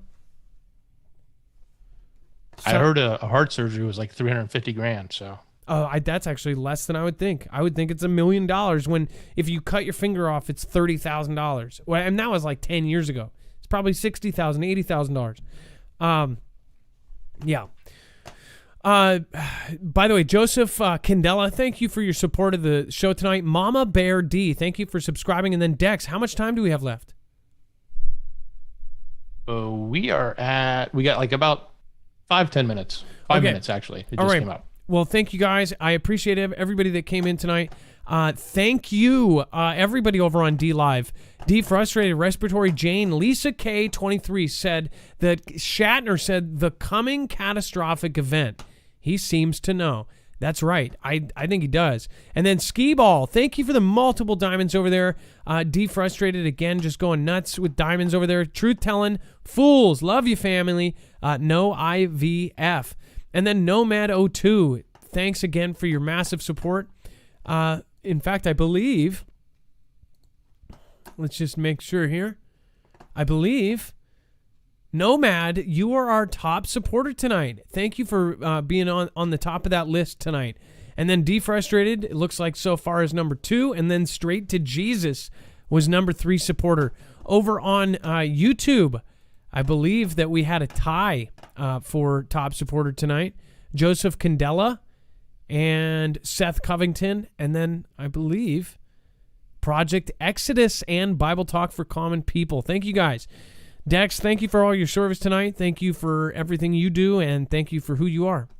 Great show, brother. Much love. It is now time for a shoutro. It's not an outro. It's not a shout-out. It's a shoutro.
Nobody got